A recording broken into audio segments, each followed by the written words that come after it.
Hola, soy el doctor Luis Javier López Ulloa, soy médico neurocirujano con alta especialidad en padecimientos de columna vertebral.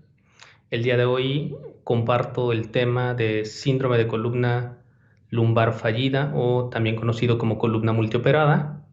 Agradezco a nuestro colegio de nuestra ciudad esta invitación, en especial a nuestro presidente, el doctor Harold Fernández Pérez Cerdán, y a nuestro vicepresidente, el doctor Enrique Meléndez Manzano. Vamos a iniciar con la presentación de un caso. Es un caso clínico de una paciente femenino de 59 años de edad, sin antecedentes de importancia.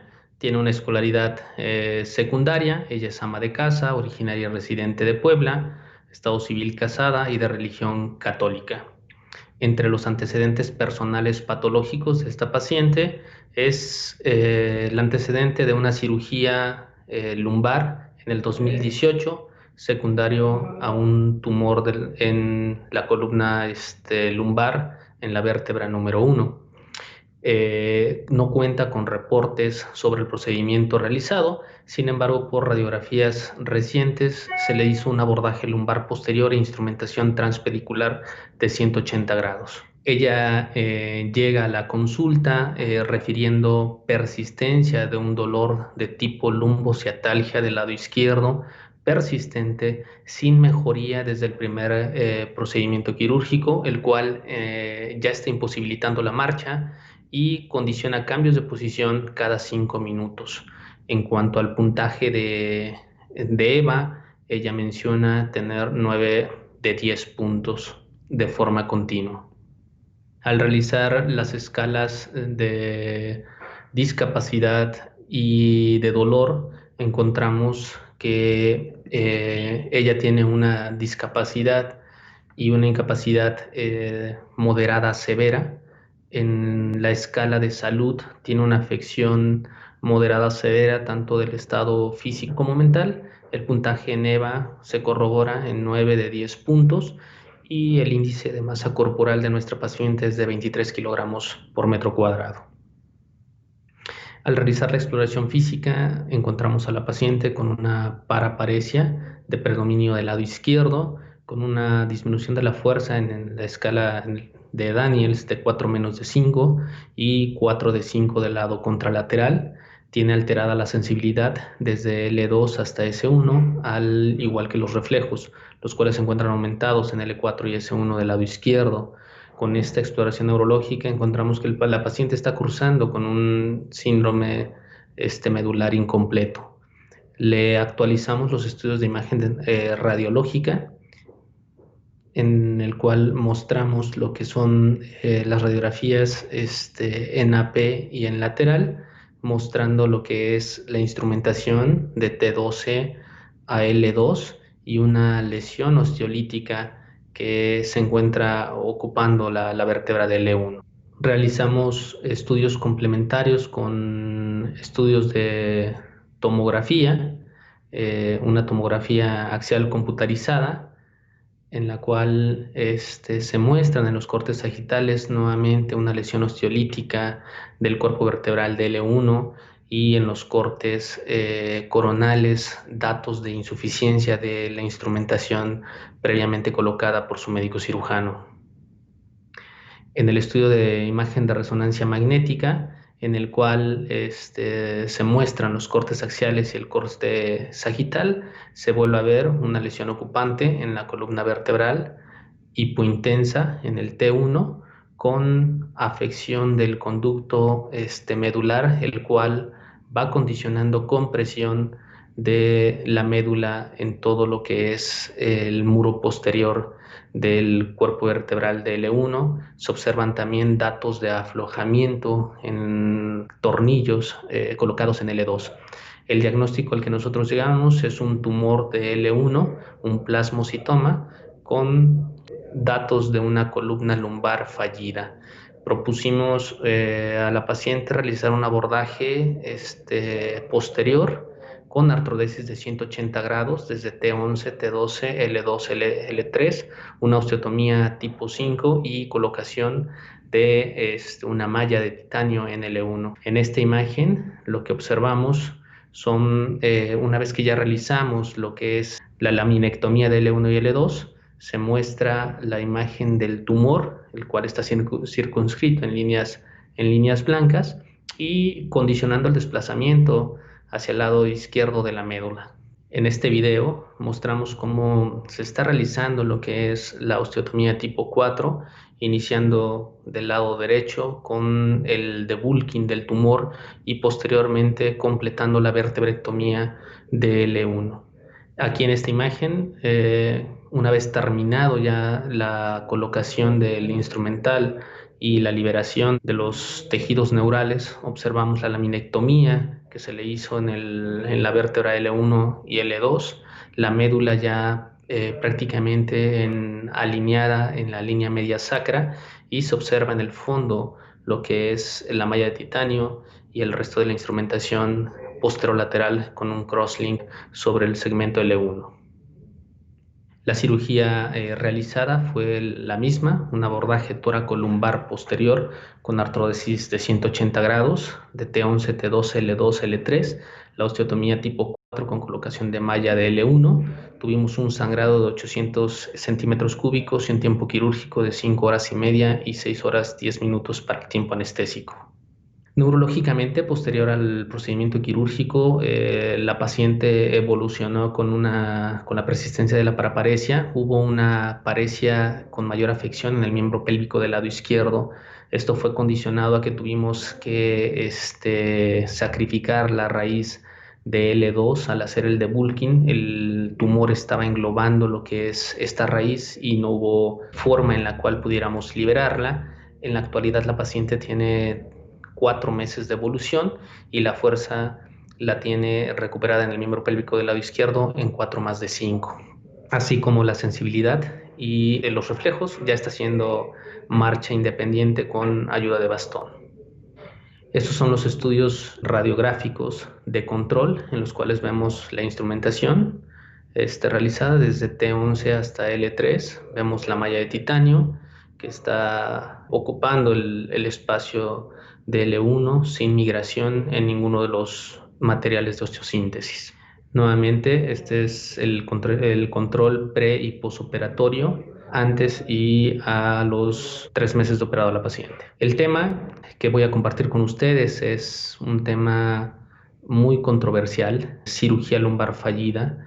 Al paso del tiempo, este término ha tenido varias modificaciones. Se ha llamado síndrome poslaminectomía en sus inicios, cirugía lumbar fallida, columna multioperada, en fin, muchos términos que en la actualidad todavía se siguen incluso modificando. Para poder hablar de cirugía lumbar fallida, es importante conocer que el dolor lumbar tiene una incidencia global de 9.4%, que es la principal causa de discapacidad y tiene una prevalencia del 64% a nivel mundial. Ese 64% en los últimos 10 años ha ido en aumento. Al ir en aumento va condicionando que incluso las mismas cirugías vayan siendo cada vez más frecuente.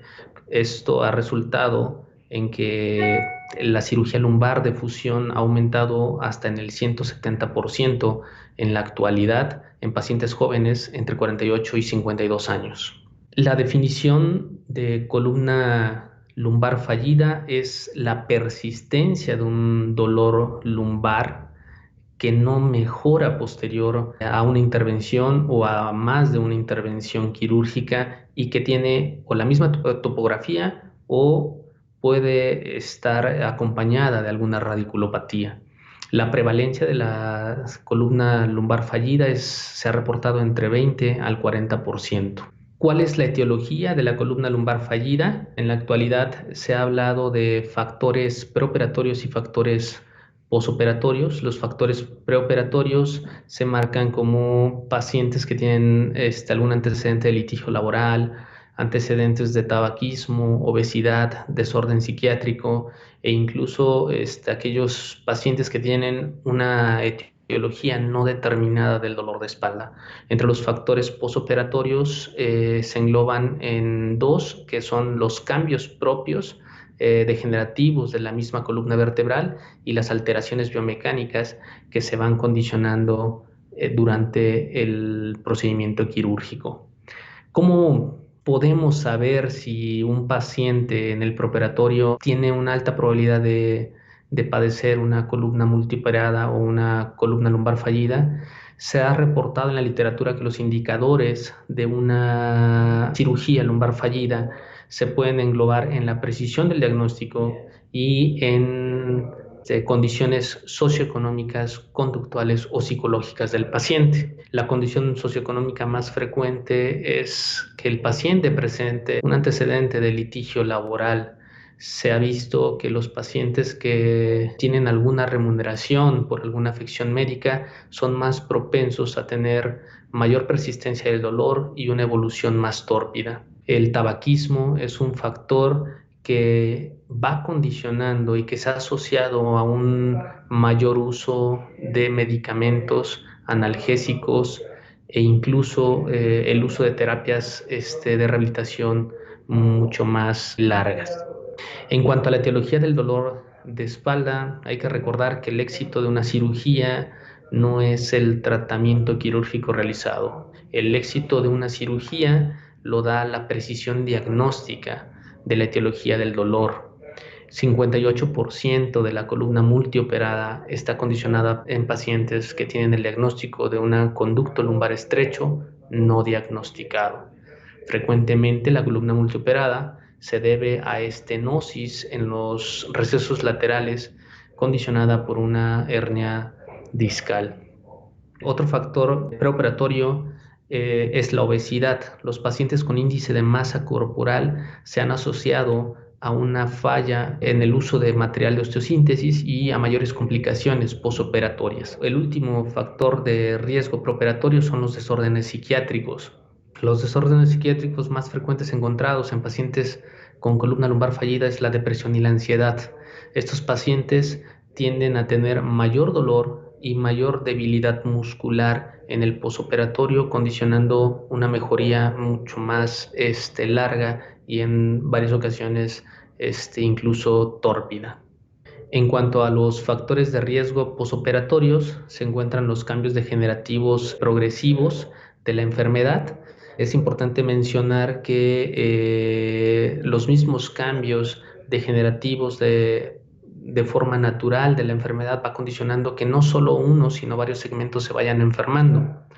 Segundo, los cambios degenerativos progresivos pueden ser secundarios al mismo procedimiento quirúrgico y a esto se le ha definido como enfermedad del segmento adyacente. Los pacientes que tenemos o que realizamos instrumentaciones largas, llámese instrumentaciones largas a más de 4 segmentos en la columna y que incluso en los cuales se fijan los huesos ilíacos, se ha asociado a una sacroileitis al condicionar contracturas musculares y un mayor estrés en la columna vertebral.